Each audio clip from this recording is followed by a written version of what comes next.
सबसे पहले तो मैं ये कहूँगा कि ये जो सारा शोर मचा हुआ है कि हमारी बैनुल-अक़वामी कमिटमेंट है और उस बैनुल-अक़वामी कमिटमेंट को पूरा करने के लिए अगर कोई पार्टी कोई तनकीद करती है, आवाज़ उठाती है, तो इसका मतलब जो है वो रियासत पाकिस्तान के ख़िलाफ़ काम कर रही है। तो ज़्यादा लंबी तफसील में नहीं जाएंगे, सिर्फ दो चीज़ें मैं याद दिला दूँ कि पिछले 1-1.5 साल के अंदर क्या किया है इसी PDM ने इन बैनुल-अक़वामी कमिटमेंट्स के बारे में। पहले जिस वक़्त पाकिस्तान ग्रे लिस्ट के अंदर था, तलवार लटक रही थी कि हमें ब्लैक लिस्ट के अंदर डाल दिया जाएगा FATF की तरफ से और उससे शदीद मुल्क को नुकसान पहुंच सकता है। बड़ी मेहनत की गई, बहुत काम किया गया, उसके लिए FATF की जो रिक्वायरमेंट्स थी उसके मुताबिक कानून साजी तैयार की गई और वो कानून साजी जब हम लेकर बैठे अपोजिशन के साथ, तो उन्होंने कहा, उस वक़्त की अपोजिशन के साथ, PDM के साथ, तो उन्होंने कहा कि जनाब या हमारे नैब के मुकदमात ख़त्म होंगे और कानून साजी होगी, ऐसी कानून साजी जिससे हमारे तमाम नैब मुकदमात ख़त्म कर दिए जाएंगे, करप्शन मुकदमात ख़त्म कर दिए जाएंगे, वरना हम इसकी मुखालफत करेंगे। और उन्होंने ज़ुबानी नहीं कहा, उन्होंने कोई टेलीफोन कॉल नहीं की, उन्होंने सिर्फ ख़त नहीं लिखा, उन्होंने फ्लोर ऑफ द हाउस पे आखिरी वक्त तक आके वोट डाले उस FATF के कानून के ऊपर जिससे पाकिस्तान ने उस ग्रे लिस्ट से निकलना था और पाकिस्तान का ख़तरा टलना था। उसके ख़िलाफ़ तकरीरें भी की और आखिर में वोट भी डाला। आखिरी मिनट तक पूरी कोशिश की कि सबोटाज कर दें, किसी तरीके से पाकिस्तान FATF से बाहर ना निकल सके। ये है PDM के करतूत। अब आ जाए IMF के एग्रीमेंट।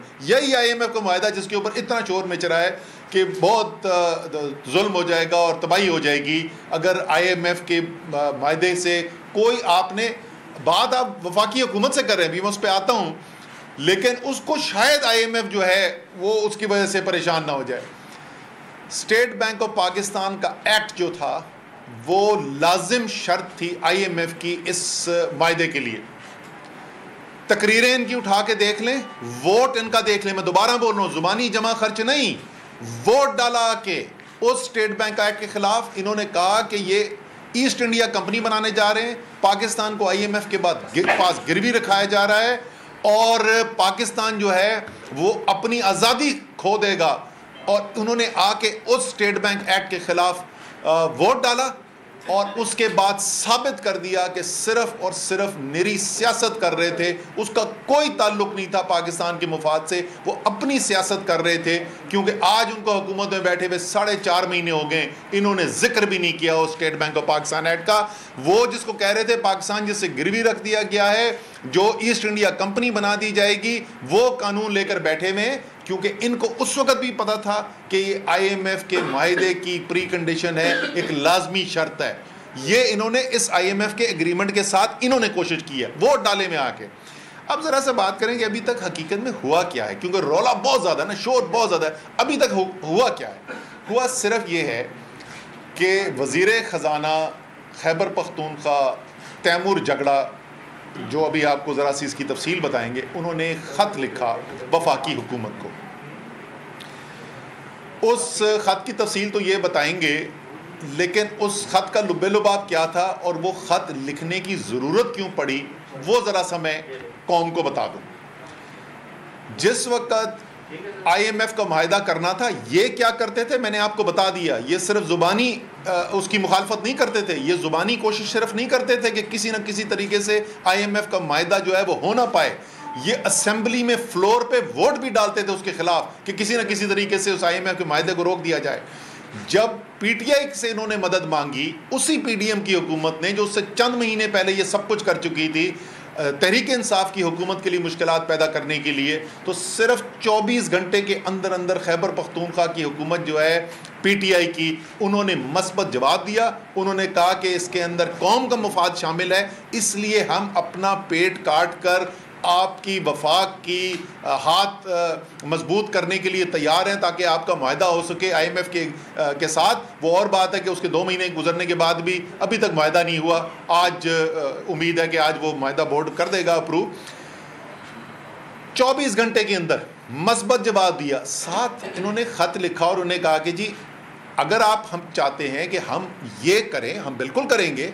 इसके लिए ये कुछ इक़दामात हैं जो आपको लेने पड़ेंगे, जिससे ये मुमकिन हो सकेगा कि हम आपकी इसके अंदर मदद कर सकें।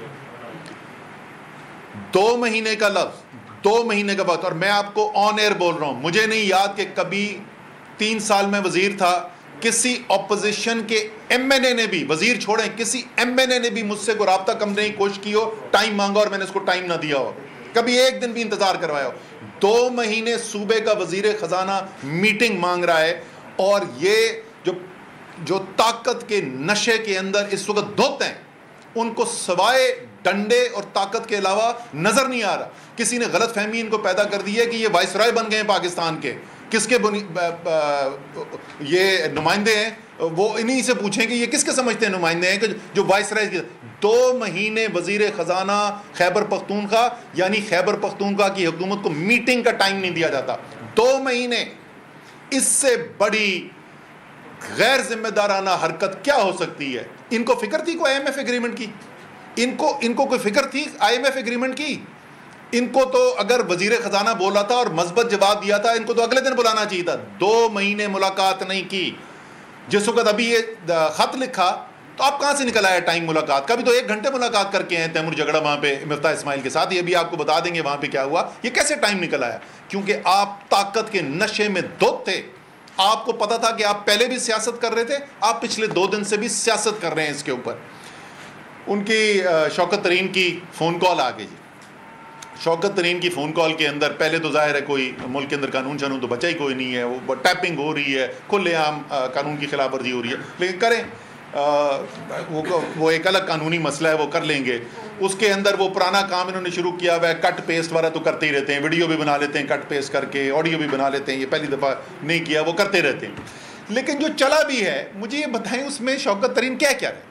शौकत तरीन ये कह रहा है कि भाई लोगों, और यहाँ पे ज़ाहिर है पिछले 2-3 दिन से सैलाब के ऊपर बातचीत हो रही है। आज रात इंशाअल्लाह ताला इमरान खान जो हैं वो वज़ीर आला पंजाब, वज़ीर आला खैबर पख्तूनख्वा, वज़ीर आला गिलगित बल्तिस्तान के साथ बैठ के सारी दुनिया में फैले हुए जो पाकिस्तानी हैं उनसे अपील करने जा रहे हैं कि वहाँ से इमदादी रकूम भेजी जाएँ, ताकि रिलीफ का काम जो है उसके अंदर मज़ीद तेज़ी लाई जा सके। बाकी सिंध और बलूचिस्तान के अंदर काम करना है, उसकी सबकी तैयारी हो रही है। इस सारे के अंदर ये बात शौकत तरीन साहब जो वज़ीर ख़जाना रह चुके हैं, जो रेवेन्यू के अखराजात के मसाइल को समझते हैं, नंबर को समझते हैं, उन्होंने कहा दोनों वज़ीर ख़जाना को, पंजाब के और खैबर पख्तूनख्वा के, कि देखो तुम लोगों को वफाकी हुकूमत को ये कहना चाहिए कि IMF के पास जाएं वापस और IMF से ये मुतालबा करें कि देखो हमारे पास सैलाब आ गया है, एक उमूमी सूरत हाल नहीं है, इस खुसूसी सूरत हाल के अंदर फौरी तौर पे हमें अखराजात करने हैं, तो जो पहले आपने सूबाई सरप्लस हमसे मांगा हुआ था, जो एग्रीमेंट में था, उसके अंदर रियायत दें। कोई जी शऊर इंसान बोल सकता है कि ये अच्छी एडवाइस नहीं है?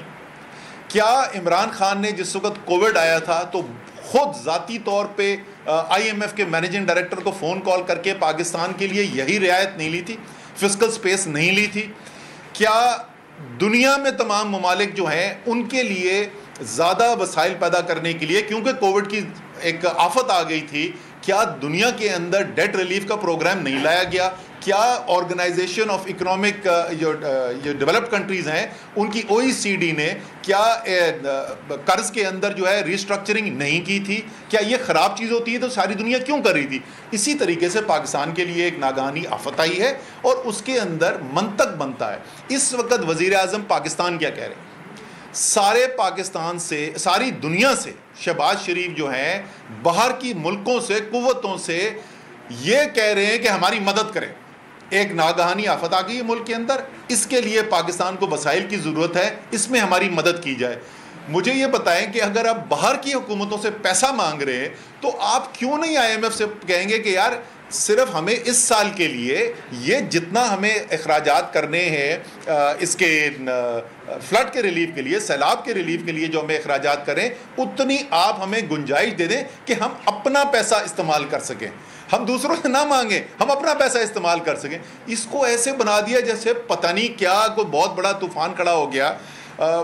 जैसे मैं पहले भी कह चुका हूँ कि ये 17 जुलाई के बाद से ख़ास तौर पे इनको वाज़े हो चुका है कि ये इमरान खान का मुकाबला सियासी तौर पर कर नहीं सकते। जिस सियासी मैदान के अंदर जाते हैं इनको शिकस्त फाश नज़र आती है। आगे पंजाब के अंदर बुरी तरीके से शिकस्त हुई उनको, कराची का इलेक्शन हुआ बुरी तरीके से शिकस्त हुई उनको, उसी लिए वो उसके बाद वो लोकल गवर्नमेंट के इलेक्शन से ही भाग गए।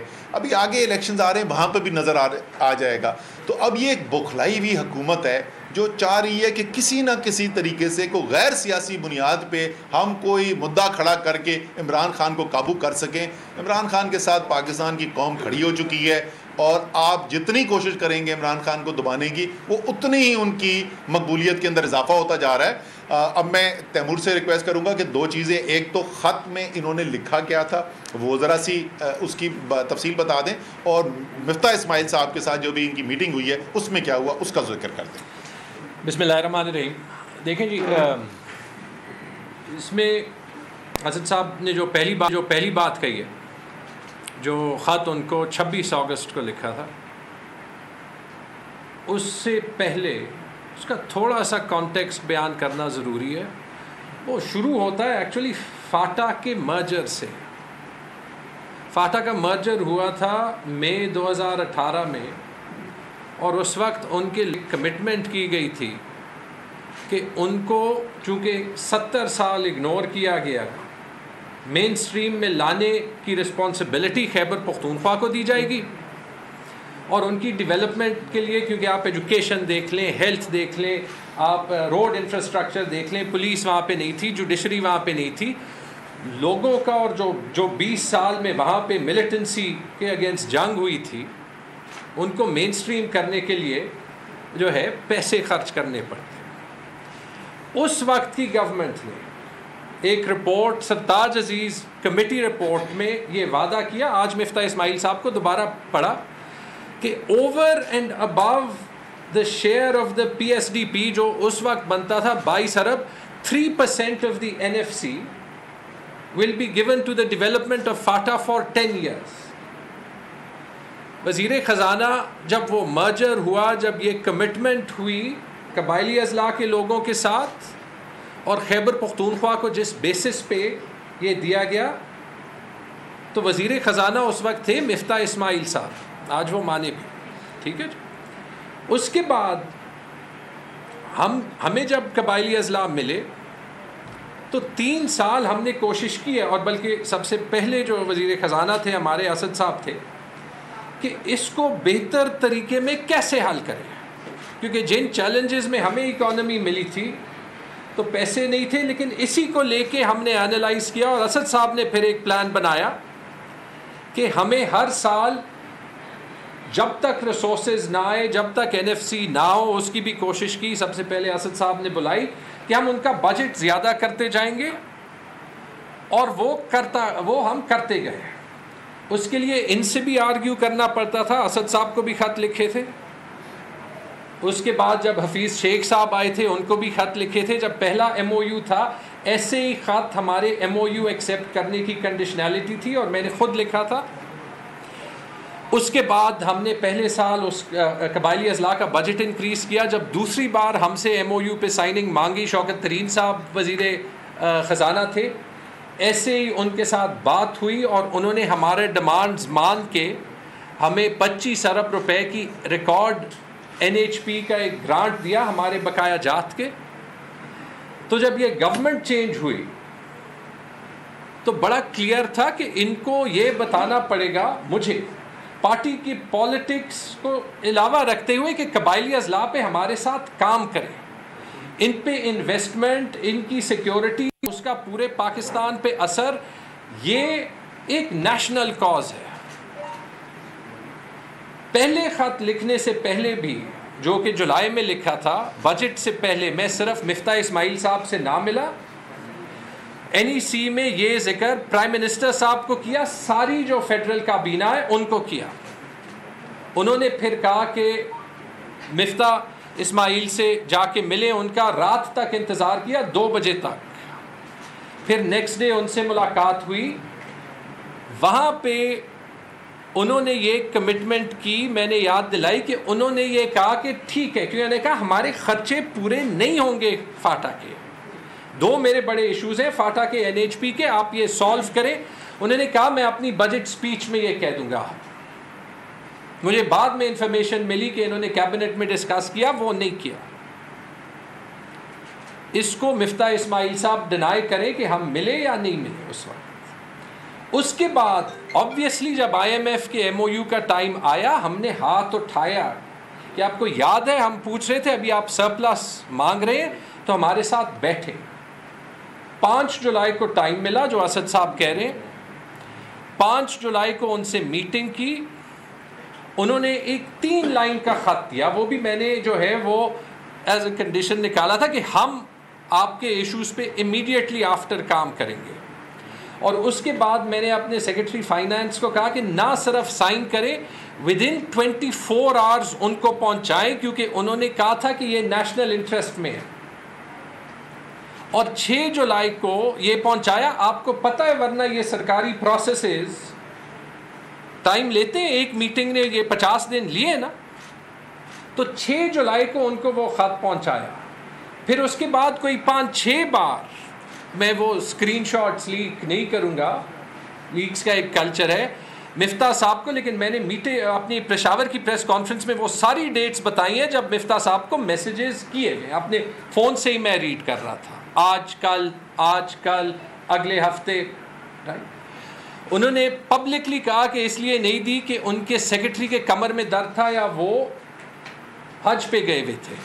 मुझे नहीं पता, असद साहब शायद बता सकेंगे कि ये पूरी फाइनेंस डिवीज़न में एक सेक्रेटरी और मिनिस्टर के अलावा कोई नहीं होता जो ये इश्यूज़ प्रोसेस कर सकता है।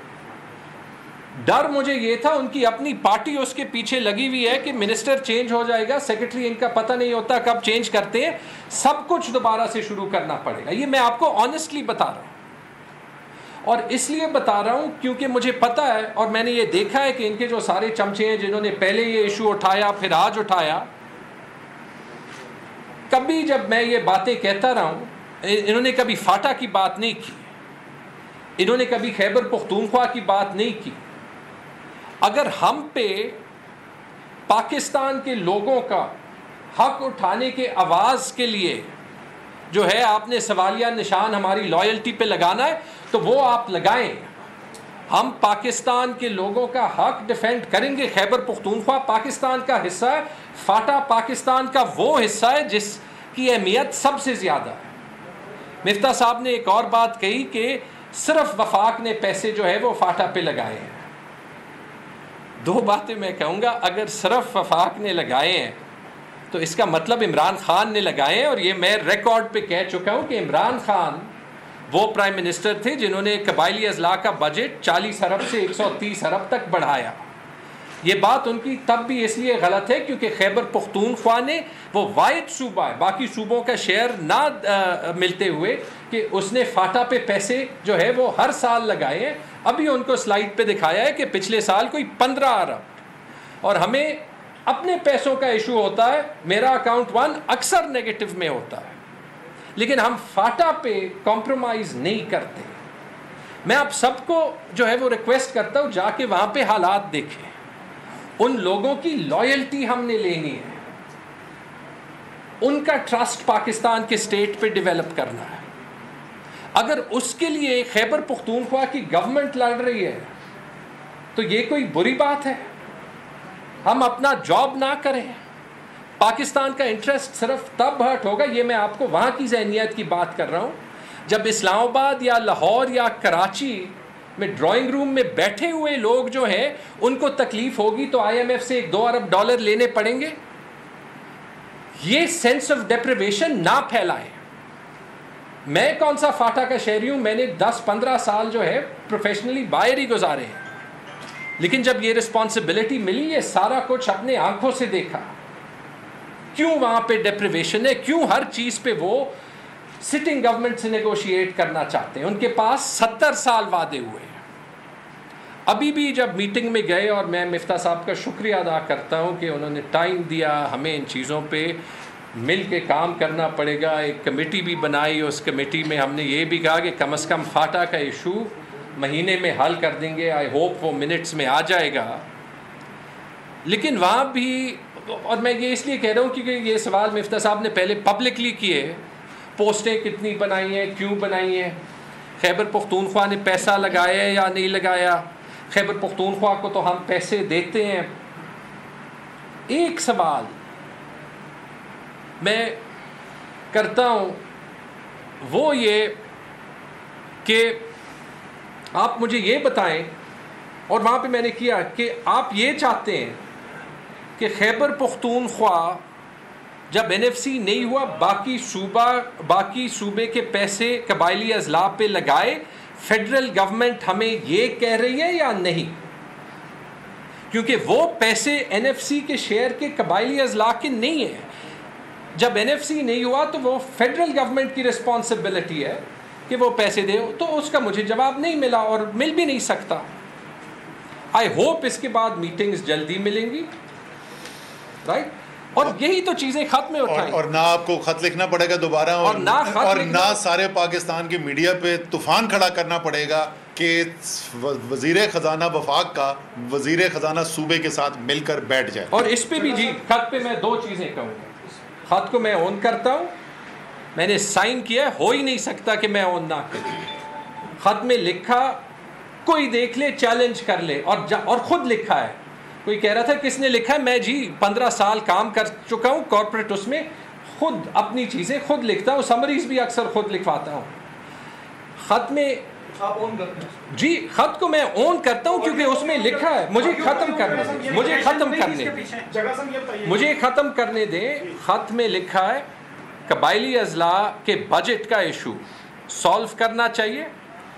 खत में लिखा है कि NHP के जो रनिंग फाइनेंसेस हैं वो हमें देने चाहिए, जैसे अपनी गवर्नमेंट में पिछले साल में 68 अरब रुपए मिले थे। ये भी एक MOU के तहत है, और वो MOU भी साइन हुआ है 2016 में, और उस पर साइन है परवेज़ खटक के और ख्वाजा आसिफ के। लेकिन जब से ये गवर्नमेंट आई है हमें 1 रुपये नहीं मिला। तो ख़त को मैं इसलिए ऑन करता हूँ, और उसमें तीसरी चीज़ ये लिखी है कि NFC बुलाएं ताकि हम ये इश्यूज़ परमानेंटली सॉल्व करें।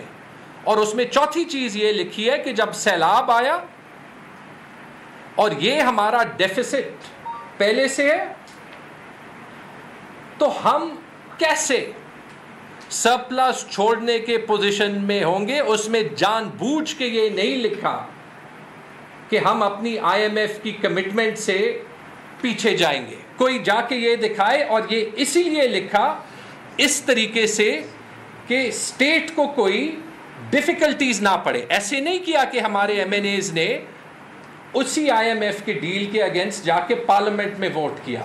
इसी वजह से इसी तरीके से लिखा, और इसीलिए जो है वो ऑन करता हूँ, क्योंकि वो हमारे लोगों के इंटरेस्ट में था, वो पाकिस्तान के इंटरेस्ट में था, और करना इनको ये चाहिए था कि वही इस्तेमाल करके, और मेरे ख्याल में वो करेंगे भी आगे अपनी सियासत खेल के, ये इस्तेमाल करके IMF को दिखाना कि ये जो अभी 10 अरब डॉलर का कॉस्ट आएगा, 2010 में आया था 10 अरब डॉलर होते 2000 अरब रुपए।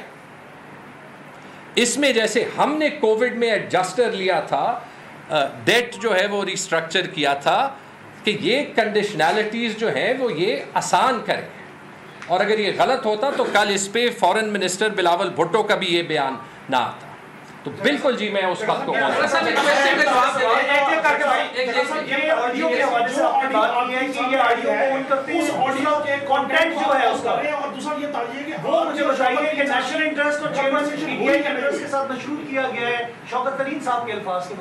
दोनों एक ही सवाल नहीं, सवाल वो भी वही कर रहे हैं, मैं भी वही कर रहा हूँ कि क्या नेशनल इंटरेस्ट हुई या नहीं हुई। और दूसरा ये जो IMF के डील की आप बात करें, एक होता बैकआउट करना और एक होता रीनिगोशिएट करना। There is a difference between it. Technically ऐसा भाई मैं आपको तैमूर ने पहले बता दिया उस खत के, मैं वही बोल रहा हूँ, रियलिटी क्या है। रियलिटी है खत, बाकी रौला है। हकीकत सिर्फ अभी तक एक खत है। उस खत के अंदर कहीं लिख रहा है कि हम रिलीज करें डील से, कहीं पे लिखा हुआ है वहाँ पे। हो क्या रहा है, एक ट्वीट आती है, वो ट्वीट में कहते हैं जी उन्होंने IMF को खत लिख दिया, वो झूठ साबित हो गया, IMF को कोई खत नहीं निकला, ये झूठ निकला। उसके अंदर ये लिखते हैं कि ये लिखा गया है कि हम डील से निकल जाएंगे, वो झूठ साबित हुआ। सोशल मीडिया पे लगा हुआ खत, जाके पढ़ लें, सब पढ़ सकते हैं। तो देखें ऑडियो का कंटेंट, पहली बात तो ऑडियो हुई, पहले हुई ऑडियो, खत बाद में लिखा गया। तो एंड रिजल्ट क्या निकला, जो भी बातचीत हुई उसका एंड रिजल्ट मुझे ये बताएं। आप सब में से हमें अपने आप को अगले कुल नहीं समझना चाहिए, आप सब में से हमें बता दें कि उस खत में, तैमूर झगड़ा के खत में मुतरज़ा क्या बात है। एक चीज बता दें। आपका क्वेश्चन ये, एक सेकंड, आपने कहा कि जो शौकत तरीन साहब ने इसलिए कहा क्योंकि मुल्क इस वक्त सैलाबी कैफियत में था, एक गुड फेथ के अंदर ही बात हुई। उस ऑडियो के अंदर वेरी क्लियर है क्योंकि हमारे ऊपर केसेस बने, हमें उन्होंने आगे सुने सर, पहले सवाल सुने ना सर। नहीं, ऐसा नहीं है ना, मोहसिन लगारी साहब ने कहा, मैं समझ गया सर एक सेकंड सवाल तो करने जी, मैं समझ। मोहसिन लगारी साहब ने कहा कि जी कोई स्टेट, हम कोई ऐसा, उन्होंने कहा मैं क्वेश्चन कर रहा हूं कि ऐसे तो नहीं, हम एंटी स्टेट तो नहीं जा रहे, तो उन्होंने कहा जी एंटी स्टेट तो नहीं, हम चेयरमैन के खिलाफ तो नहीं जा सकते, केसेस है ये। उसके अंदर वेरी कॉन्टेक्स्ट वेरी क्लियर है कि क्योंकि उन्होंने आपके ऊपर केसेस बनाए तो इसलिए ऐसा नहीं है, मैंने भी सुना है उसको। जाहिर है उसकी बेहतरीन तशरीह तो शौकत तरीन साहब खुद कर सकते हैं। उनसे उन्होंने पूछा कि यार ये रियासत के खिलाफ तो नहीं है, उन्होंने ये नहीं कहा हाँ ये रियासत के खिलाफ है लेकिन हमने फिर भी करना है, ये उन्होंने नहीं कहा। ठीक है, उन्होंने कहा, सर मैं सुन लेना, उन्होंने कहा कि उन्होंने सवाल पूछा जिस तरीके से अभी मैंने आपको पहले बताया कि यार ये जो PDM कर रहा था ये क्या रियासत के खिलाफ था? जो PDM सिर्फ बातें नहीं कर रहा था, फोन कॉल नहीं कर रहा था, actual floor of the house पे वोट डाल के IMF की डील को सैबोटाज कर रहा था, एक्चुअल असेंबली में वोट डाल के फैटेफ को सैबोटाज कर रहा था। क्या ये रियासत के खिलाफ था? ये नहीं था। इसका मतलब, ये सवाल पूछने का मतलब ये नहीं है कि हम कह रहे हैं कि हम रियासत के खिलाफ काम करना चाहते हैं।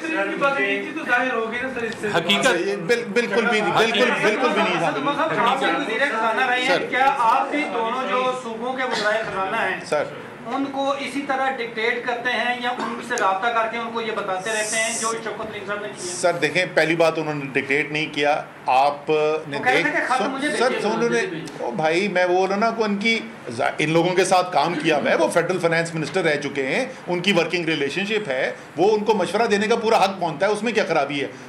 शौकत तरीन का मोहसिन लगारी से या तैमूर झगड़ा से फ़ोन पे बात करना और मशवरे देने में कोई गलत बात नहीं है। ठीक है ना, अब मशवरे पे आ जाए ना, अब मशवरे सर सुन लेना। जो खत मैं फिर वही बोलूँगा, मोहसिन लगारी का तो खत ही कोई नहीं है। हकीकत क्या है, मैं बार बार याद दिलाता रहूँगा, हकीकत है सिर्फ एक तैमूर झगड़ा का खत। उस खत के अंदर दो चीज़ें, तैमूर झगड़ा आपके सामने, सारी कौम के सामने बैठ के ओन कर रहा है उस खत को। तैमूर झगड़ा ने खुद खत को अटैच करके ट्वीट करके कौम के सामने रखा।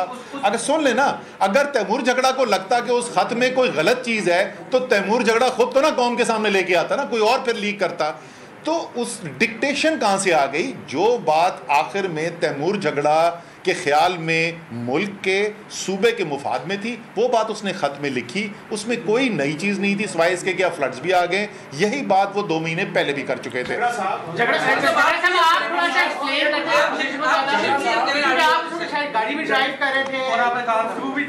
देखिए हकीकत एक जी सादा सी बात है, आपकी शौकत तरीन साहब के साथ की जो गुफ्तगू है ये हुई है नहीं हुई है, या आपने भी कहा कि ये ब्लैकमेलिंग होगी, आपने भी कहा कि ये ब्लैकमेलिंग होगी।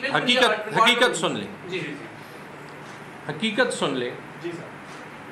हकीकत ये है कि पहली चीज़, हमें अपने सूबे के, हमें पाकिस्तान के इंटरेस्ट के लिए काम करना पड़ता है। उस कॉन्टेक्स्ट में मैंने कहा कि मैंने ख़त ऑन किया, मैंने लिखा है, मैंने इस तरीके से लिखा कि मेरे सूबे का इंटरेस्ट रिप्रेजेंट हो, मैंने इस तरीके से लिखा कि उसमें हमारी IMF की डील पे कोई सवाल जो है ना IMF उठा सके ना कोई और उठा सके, और वो हकीकत जो पाकिस्तान के इंटरेस्ट में हो। ये फिगर्स कोई जो है वो बता ले, अगर मेरे पास पैसे एक्स्ट्रा होते तो मैं मिफ्ता इस्माइल साहब के पास जाता पैसे मांगने। ठीक है, पहली चीज़।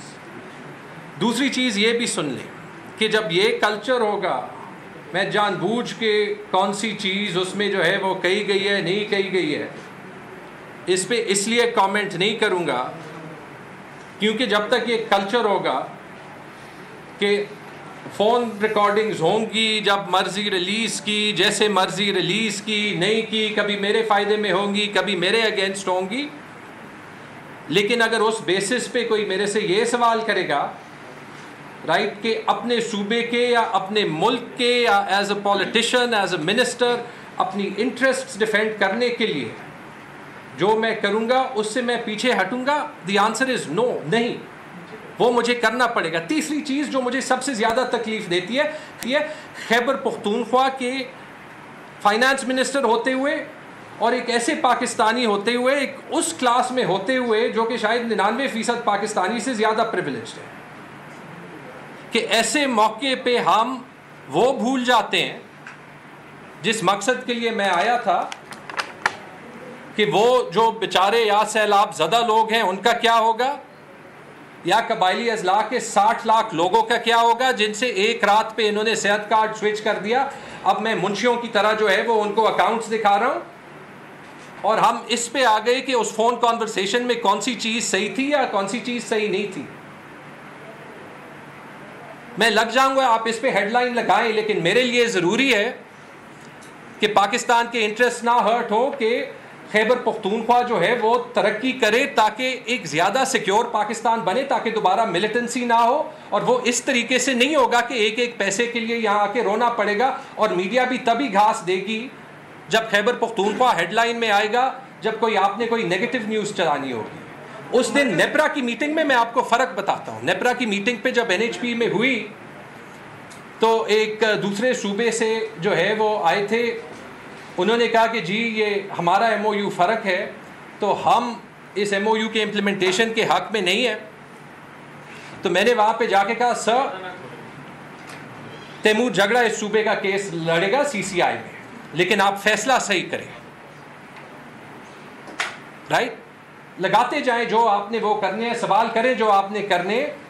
इस मुल्क को ठीक करना है। 16 साल करियर इसलिए नहीं छोड़ा कि यहाँ पे 2 क्लास 4 भर्ती करें। इमरान खान के पीछे इसलिए नहीं खड़ा हुआ कि सियासी मिनिस्ट्रियाँ चाहिए, राइट? तो ये क्लियर कर दें। आई एम प्राउड कि खान साहब ने कभी सही चीज़ से रोका नहीं। आई एम प्राउड कि जब उनके वक्त में कबायली अजला का मसला था तो बनी गाला उन्होंने बुलाया ईद के दिन, असद साहब के टाइम के 2 महीने शायद बाद था, और वहाँ पे हमने उनका बजट डबल किया।